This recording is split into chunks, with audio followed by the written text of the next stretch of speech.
Let's start with check resources of AWS. Let me check my AWS console to see if any EKS clusters are available. As I can see, there are no existing clusters in my account.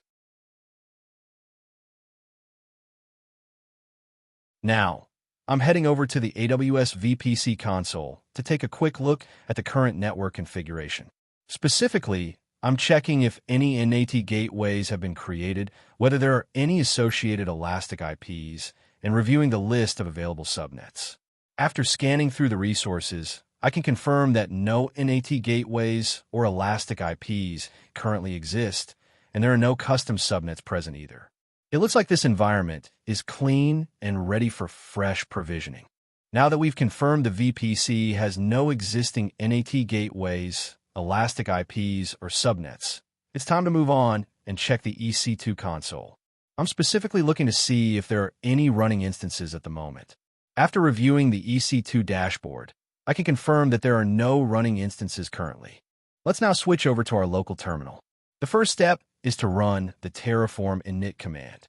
This initializes the working directory, downloads the necessary provider plugins, and sets up the backend configuration if defined. It may take a couple of moments to complete. Once initialization is done, we'll run Terraform plan. This command will validate our Terraform configuration and show which resources will be created or modified, all without making any actual changes. It's a safe way to review the planned infrastructure before applying. Now that the plan has been successfully generated and reviewed, we can go ahead and run Terraform apply. This will provision the actual resources as defined in our configuration files. The apply process might take several minutes, depending on the number and type of resources, like VPCs, subnets, IAM roles, and EKS clusters. Let's now switch over to our local terminal. The first step is to run the Terraform init command. This initializes the working directory, downloads the necessary provider plugins, and sets up the backend configuration if defined. It may take a couple of moments to complete. Once initialization is done, we'll run Terraform plan. This command will validate our Terraform configuration and show which resources will be created or modified, all without making any actual changes. It's a safe way to review the planned infrastructure before applying. Now that the plan has been successfully generated and reviewed, we can go ahead and run Terraform apply. This will provision the actual resources as defined in our configuration files. The apply process might take several minutes, depending on the number and type of resources, like VPCs, subnets, IAM roles, and EKS clusters. While the Terraform apply process is still running, let's check the AWS console to see how much of the EKS infrastructure has been created so far. I'm heading into the EKS section to see if the cluster status shows as creating or active. I'll also take a quick look at the EC2 section to check if any node group instances have launched and review the VPC resources like subnets, route tables, and security groups. This gives us a real-time view of what's been successfully provisioned so far.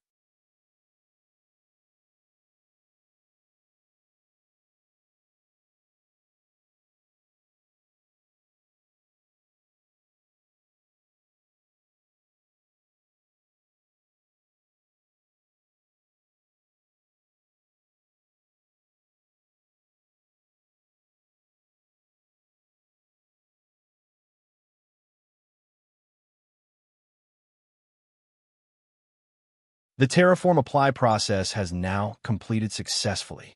Heading back into the AWS console, we can now see that the EKS cluster has been fully provisioned.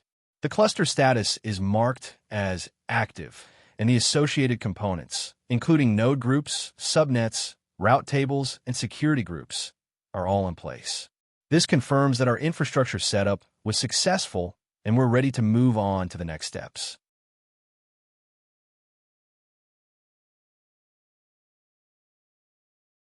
Now, let's move over to the EC2 console and access our Bastion host.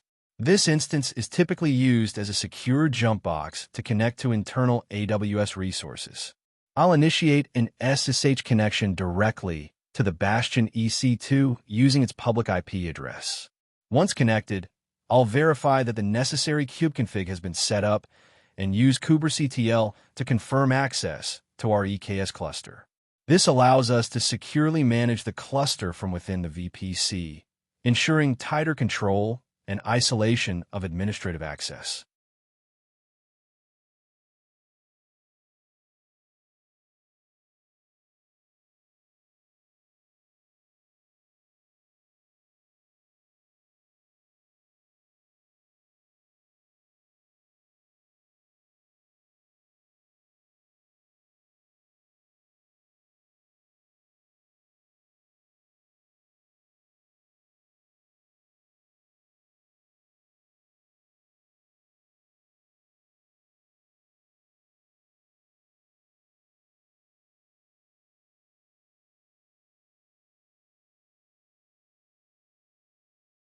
Next step is to install ArgoCD. I'll do this by running a shell script that applies the official ArgoCD installation manifest directly to the cluster. This script will create the Argo namespace, deploy the required components like the API server, controller, repository server, and UI, and ensure all the pods are up and running. Once completed, we'll be ready to expose the ArgoCD UI for access.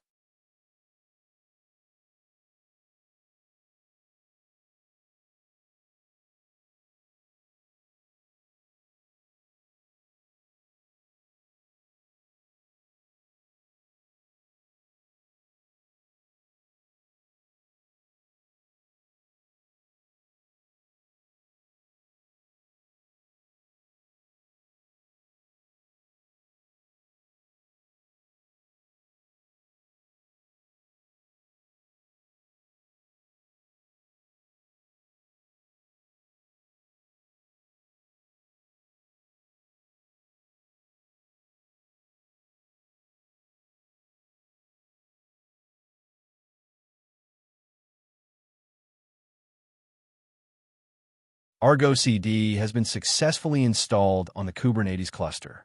After a quick check, we can see that all pods in the Argo namespace are up and running.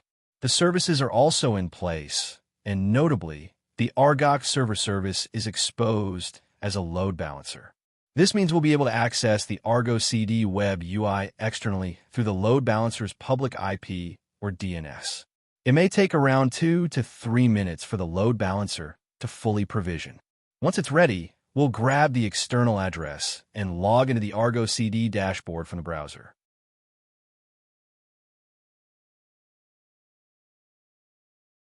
Now we can see that ArgoCD is accessible through the external IP or DNS address. Opening that in the browser brings us to the ArgoCD login screen, which means the setup was successful. From here, we'll log in using the default admin credentials, and we'll be ready to start managing our Kubernetes applications using GitOps with ArgoCD. We've logged in successfully using the default admin credentials, and now you can see the full ArgoCD dashboard UI. From here, we can manage our Kubernetes applications using a GitOps workflow. Everything from syncing manifests to monitoring application health, all from this centralized interface. Along with checking the ArgoCD UI, we can also verify from the terminal using kubectl to confirm that no applications currently exist.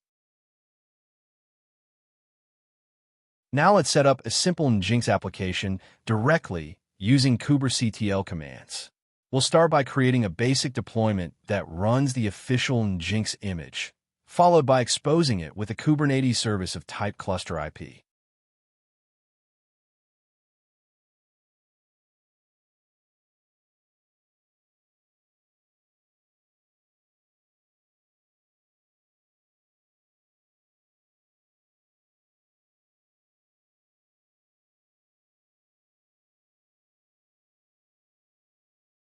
Now that our NGINX application is running and exposed via a load balancer, let's switch to a more scalable approach by setting up the NGINX Ingress controller. We'll install it using a shell script, which deploys the necessary controller components into the cluster.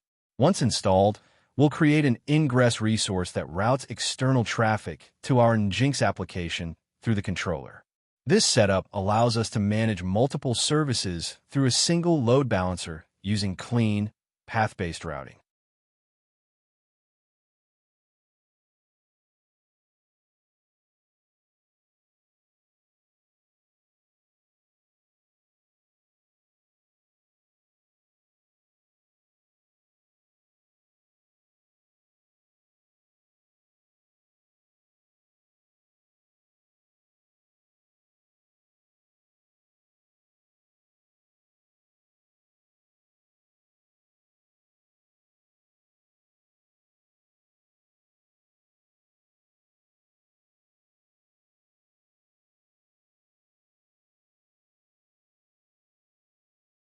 Now that ArgoCD is installed and running, let's set up our NGINX application as a GitOps managed workload.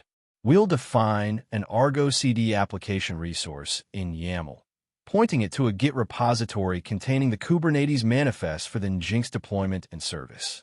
Once applied, ArgoCD will automatically sync the configuration from Git and deploy the application to the cluster.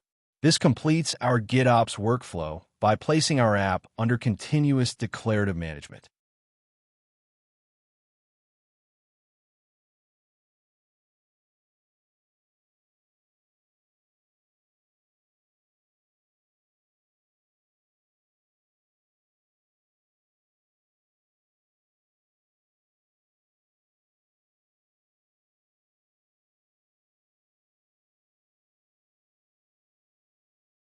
Now that our application is deployed, let's verify the Ingress resource in the Kubernetes cluster. We'll use kubectl to check if the Ingress object was created and is configured correctly. Next, we'll update the Ingress definition to route traffic through the NGINX Ingress controller. Specifically, we'll use the external load balancer IP of the NGINX Ingress controller and pair it with anip.io domain, a convenient DNS service that automatically maps any subdomain to an IP address. This approach allows us to access our application through a browser using a domain like NGINX, LoadBalancer nip.io, even without owning a custom domain. It's a great solution for testing or demo environments.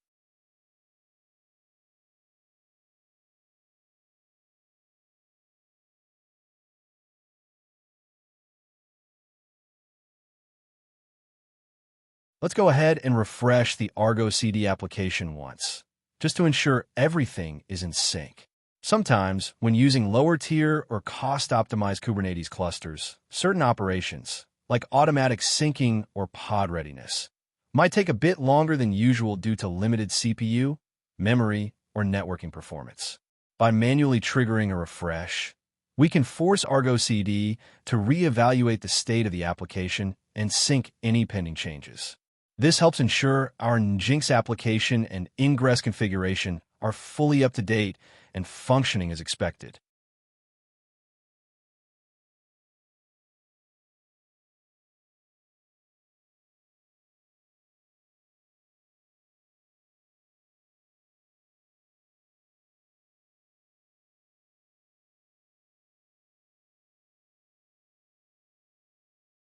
Now, let's switch back to the Kubernetes cluster and verify that the changes we made, including the updated Ingress and application sync, have been successfully applied. We'll check the Ingress resource to confirm that the hostname reflects the nip.io domain pointing to our NGINX Ingress controller. We'll also review the pods, services, and deployment status to ensure everything is running and ready, confirming that the cluster has fully picked up the latest configuration. Now that all changes have been applied and verified in the Kubernetes cluster, let's open the browser and access the Ingress host we configured, using the nip.io domain tied to our load balancer IP. As you can see, the NGINX welcome page is loading successfully. This confirms that our Ingress controller is routing traffic properly, and our application is fully accessible from the internet. Everything is working as expected. Great job. With everything tested and working as expected, this wraps up our ArgoCD and NGINX deployment demo on EKS. I'll now go ahead and destroy the cluster to avoid any unnecessary charges. Thanks for watching.